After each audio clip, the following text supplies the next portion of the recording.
변호사의 목소리가 조용한 사무실을 채웠다. 고 김 회장의 유언에 따라 대화그룹 지분 62%와 주요 부동산, 현금 자산은 차남 김태현 씨에게 상속됩니다. 장남 김민준 씨에게는 강남 아파트 한 채와 소액의 현금만 배정되었습니다. 나는 서류를 내려다보다 천천히 고개를 들었다.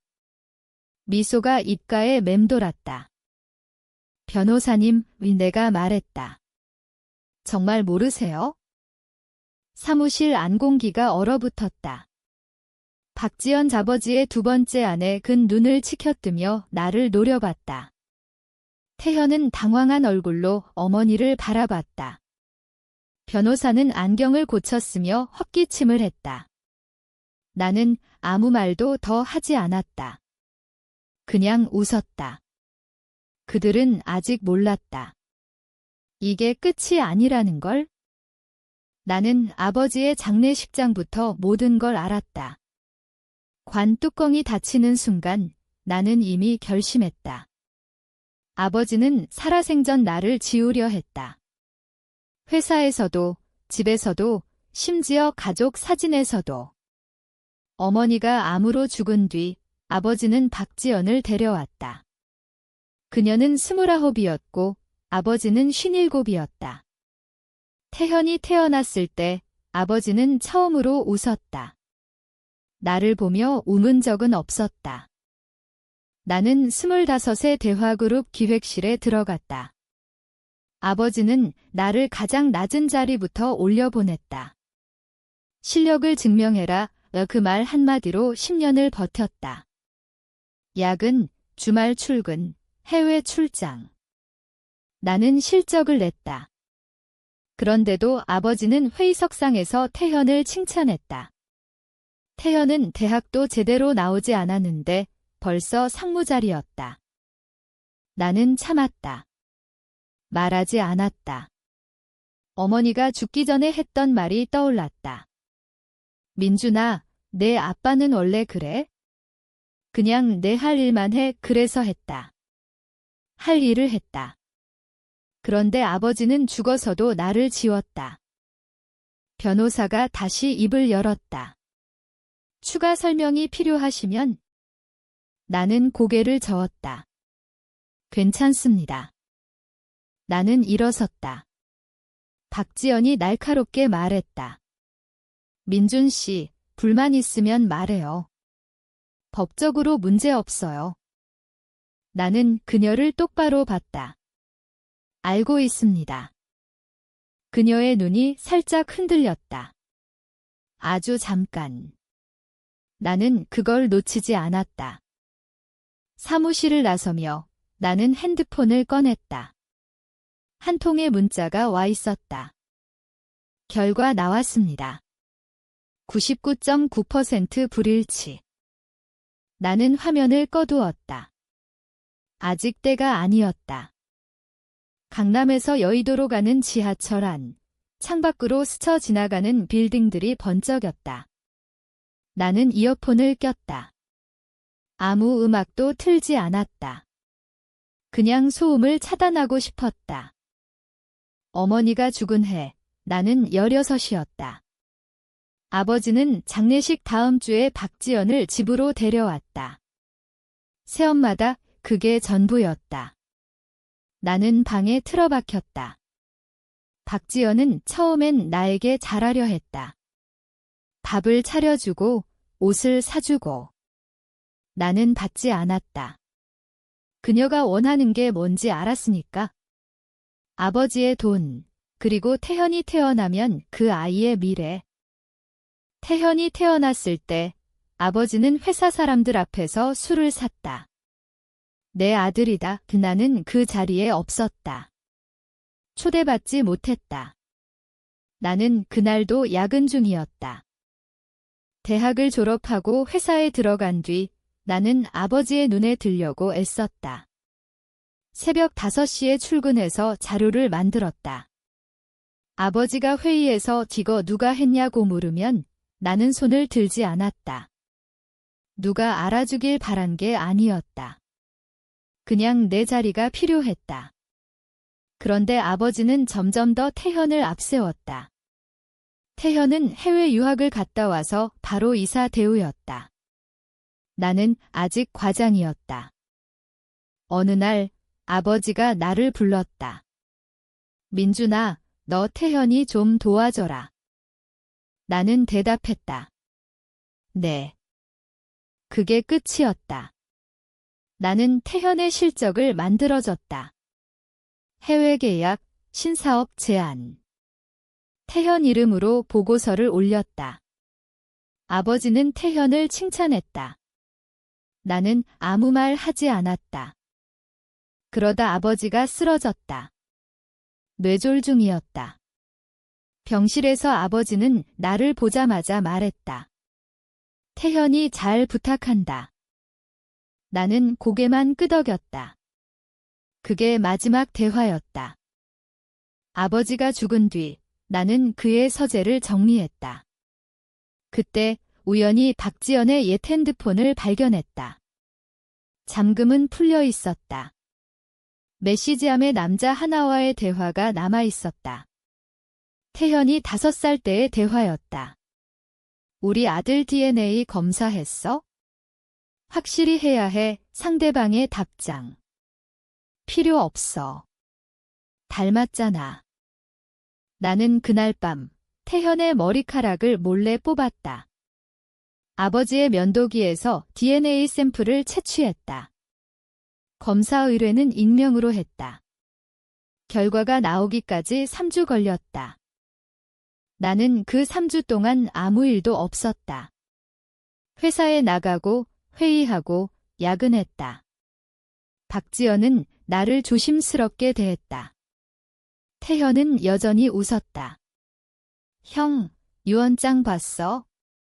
아버지가 나를 믿으셨대. 나는 웃었다. 그래. 나는 아직 아무것도 하지 않았다. 그냥 기다렸다. 결과가 도착한 날, 나는 한강공원 벤치에 앉아 봉투를 뜯었다. 북의 혈연 관계 없음. 확률 99.9%. 나는 봉투를 다시 접었다. 손이 떨리지 않았다. 오히려 차가웠다. 10년 넘게 참아온 게 이 한 장 종이로 끝난 기분이었다. 집으로 돌아왔다. 강남 40평 아파트. 아버지가 어머니 살아생전 사준 집이었다. 박지연은 펜트하우스로 이사갔다. 나는 그대로 살았다. 혼자 사는 게 편했다. 그날 밤 나는 아버지의 사진을 꺼냈다. 어머니와 함께 찍은 사진 하나만 남겨두고 다 버렸다.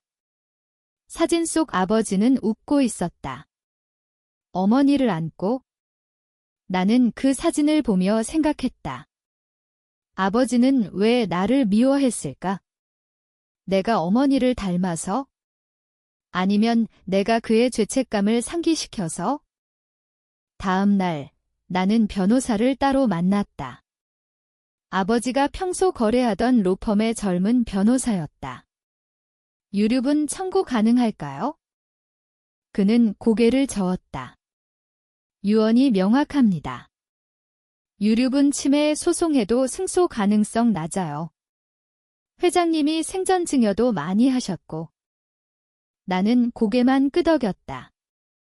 유류분은 생각도 하지 않았다.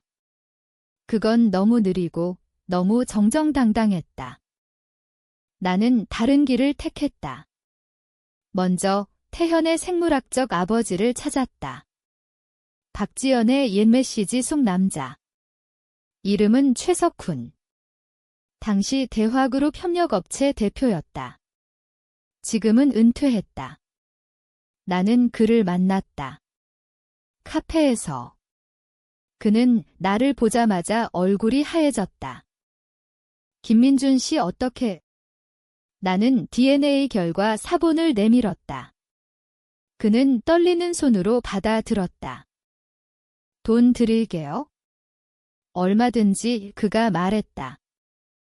나는 웃었다. 돈은 필요 없습니다. 나중에 연락드릴게요. 그 뒤로 나는 조용히 움직였다. 회사 내부 자료를 복사했다. 아버지가 생전 태현 앞으로 넘긴 증여 내역, 세금 탈루 의심 거래, 그리고 박지연의 개인 계좌 흐름. 나는 해킹을 배우지 않았다. 그냥 돈으로 사람을 샀다. 대화그룹에는 돈만 주면 해주는 사람들이 많았다. 나는 아직 아무도 건드리지 않았다. 다만 준비했다. 박지연은 뭔가를 눈치챈 듯 했다. 어느 날 나를 집으로 불렀다.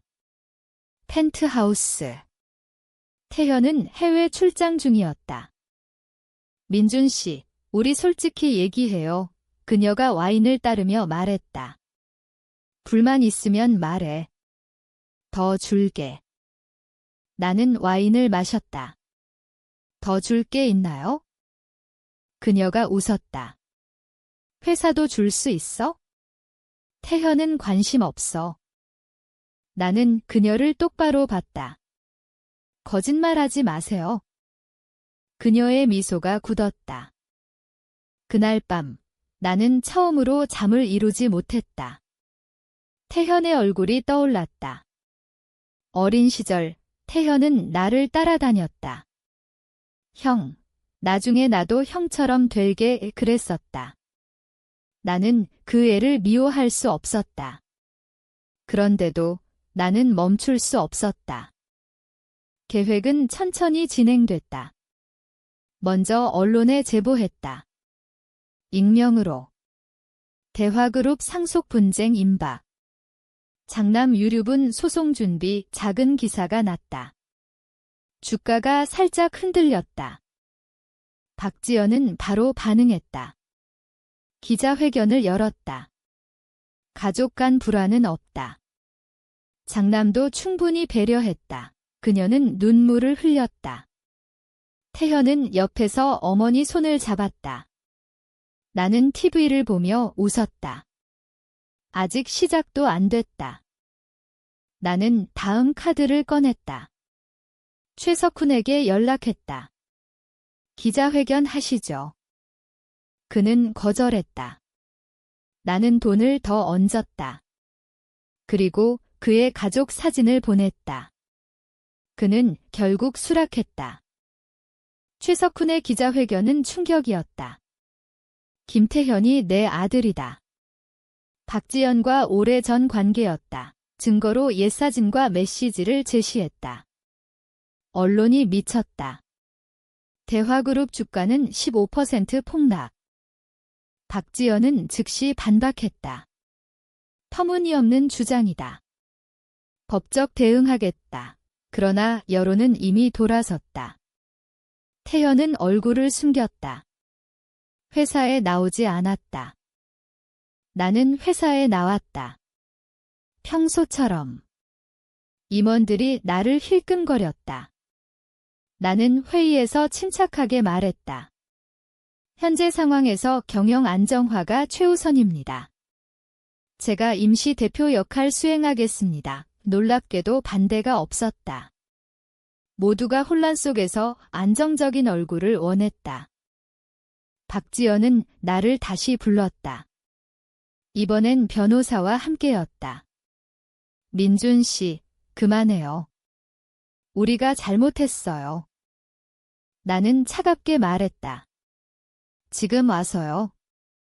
그녀가 떨리는 목소리로 말했다. 태현이 불쌍하지 않아요. 나는 잠시 멈췄다. 태현의 얼굴이 떠올랐다. 그러나 곧 대답했다. 불쌍한 건 저였습니다. 10년 동안. 그날 밤 나는 술을 마셨다. 처음으로 많이 태현에게서 전화가 왔다. 형 진짜야? 나는 대답하지 않았다. 전화를 끊었다. 나는 점점 잠을 못 이뤘다. 꿈에서 아버지가 나왔다.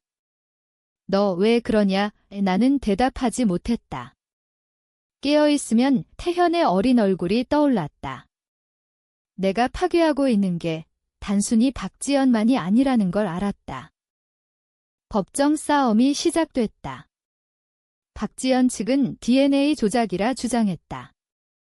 나는 재검사를 제안했다. 공개적으로. 태현은 거부했다.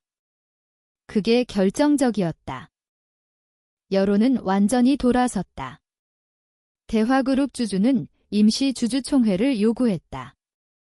나는 준비했다. 아버지가 생전 믿었던 노장 임원들을 일일이 만났다. 회사 미래는 제가 책임지겠습니다. 그들은 고개를 끄덕였다. 태현은 신뢰를 잃었다. 주총날, 나는 대표이사로 선임됐다. 박지연과 태현은 지분 대부분을 잃었다. 법적으로도 태현은 상속권이 없었다. 박지연은 이혼 소송까지 당했다. 아버지의 유산에서 그녀 몫도 크게 줄었다. 태현은 나를 찾아왔다. 회사 옥상. 형, 나 완전히 끝났어. 나는 담배를 피우며 말했다. 알아. 태현이 울었다. 미안해. 내가 잘못했어. 나는 대답하지 않았다. 그냥 서울 야경을 내려다봤다.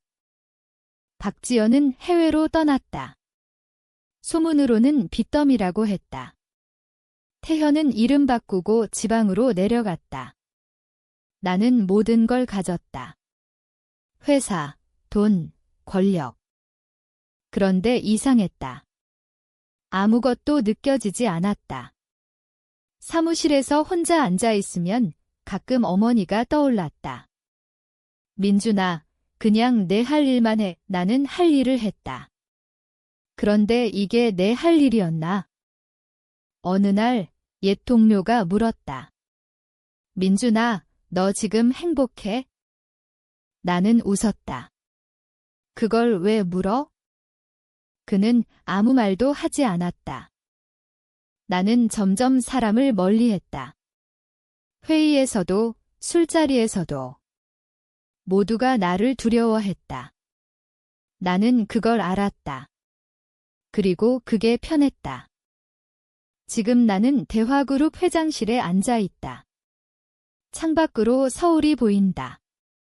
불이 켜진 빌딩들, 끝없이 이어지는 차들. 나는 모든 걸 되찾았다.